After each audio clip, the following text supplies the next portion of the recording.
one of the great things for me, growing up so close to campus, I was able to come down to a lot of the dual meets when I was growing up. It wasn't until I was about 3rd grade when we finally started to really get into wrestling, and started coming all the time. I think we made pretty much every home duel.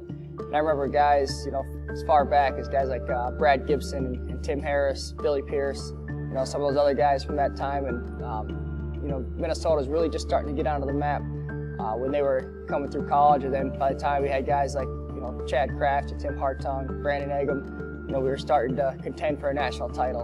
And that was a huge difference when I was coming to the duels for the first time to when I was coming to the duels when I was in high school. We were now a national power. And so I just remember a lot of times just kind of hanging out with those guys, at the socials afterwards, going up, saying hi to them, bugging them, just being the annoying little kid that I was back in 3rd grade. And all the way through, just those guys were just awesome people, great people to hang around with. And obviously Jay was there through all those years, and I mean the guy came to a program that was honestly just terrible. I mean, I don't think we were anywhere near the even the middle of the Big Ten when he came. And he came and he changed the culture right away. I think one of the best things he did is he came in and he expected the guys to win. So when you go out there and you get on that mat, you got to make sure though that mentally that you're ready to wrestle hard.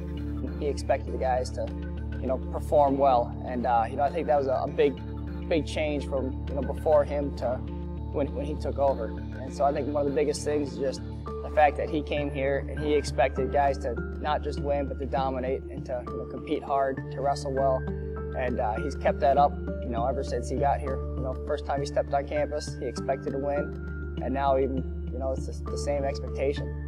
Why do I think the University of Minnesota is so successful at wrestling? One thing I think is just our style.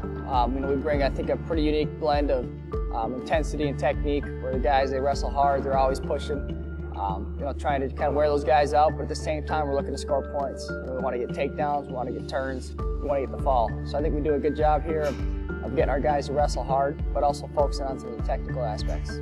Yeah, if you look back, the last about 15 years, I think our program has always been, near the top. And if you really look at the young guys' production, we've had, I think, the most freshman All-Americans looking over that 15-year time span. Just our guys have been able to come in here and make a lot of progress quickly. And I think, a lot of that has to do with the way we train, and then also the closeness of the team. Those older guys, they really care about those young guys. They really want to make sure they get better. They want to make sure they improve. So they do everything they can to get those young guys ready for when they step out on the mat. I really don't ever want to leave here just because of, kind of the family tradition we have here, just kind of the close-knit, group that we have with the guys. I mean, even though now I'm old enough for none of the guys on the team I was teammates with, but you still feel connected to them just because they're all so close and everybody gets along so well.